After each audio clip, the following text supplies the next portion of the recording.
நெருக்கத்தை அடையணும் இன்ஷா அல்லாஹ். அல்லாஹ்வுடைய நெருக்கத்தை அடையணும், அல்லாஹ்வுடைய அன்பு அடையணும்.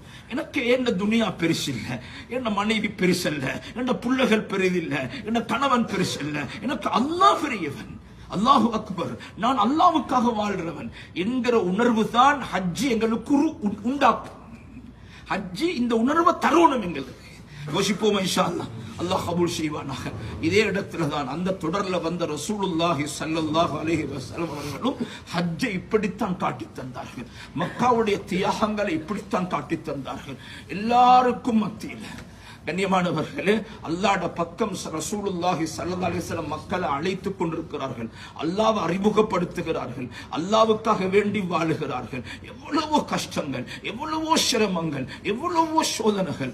ரசூலுல்லாஹி ஸல்லல்லாஹு அலைஹி வஸல்லம் அவர்கள் சொல்லுகிறார்கள், எந்த ஒரு நபியும் கஷ்டப்படுத்தப்படாத அளவுக்கு நான் கஷ்டப்படுத்தப்பட்டிருக்கிறேன் என்றார்கள். ஆனா எதையுமே விட்டு கொடுக்கல. ஒரு நாள் சாட்சா ரசூலுல்லாஹி ஸல்லல்லாஹு அலைஹி வஸல்லம் அவங்களை கூப்பிட்டு சொல்லுகிறார்கள், மகனே, நீ இந்த தெரு தெருவாக போய் அல்லாஹ்வை அறிமுகப்படுத்துறதை விட்டுடு, இத மக்களை கஷ்டப்படுத்த வேண்டாம் என்று அருமை நபியுல்லாஹி ஸல்லல்லாஹு அலைஹி வஸல்லம் அந்த சாட்சாவுக்கு சொன்ன ஒரு வார்த்தையை பாருங்க. சாட்சா, நீங்க இந்த சூரியனை என்ற வலதுகையில கொண்டு வந்து வச்சு, இந்த சந்திரனை இடதுகையில கொண்டு வந்து வச்சு, இந்த வேலையை விடும்படி சொன்னாலும், அல்லாஹ்வை அறிமுகப்படுத்தக்கூடிய இந்த டியூட்டியை விடும்படி சொன்னாலும் நான் விட மாட்டேன். என்ன சொன்னாங்க? சூரியனை வலதுகையில, சந்திரனை இடதுகையில, நான் அல்லாஹுவை இந்த உலகத்துக்கு அறிமுகப்படுத்துவேன். அல்லாஹ்வுடைய நெருக்கத்தை மக்களுக்கு ஏற்படுத்துவேன். மக்களை அல்லாஹ்வுடைய நெருக்கத்தை அடையக்கூடியவர்களாக மாற்றுவேன்.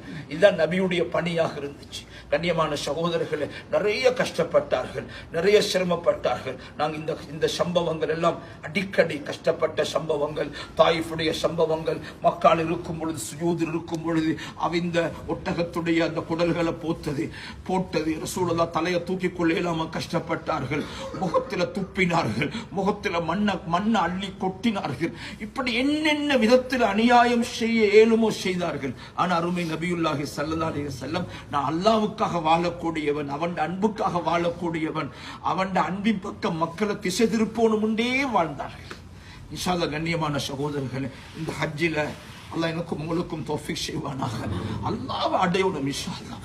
எல்லாத்தையும் விட நான் அல்லாஹ்வுடைய நெருக்கத்தை உண்டாக்குவேன்.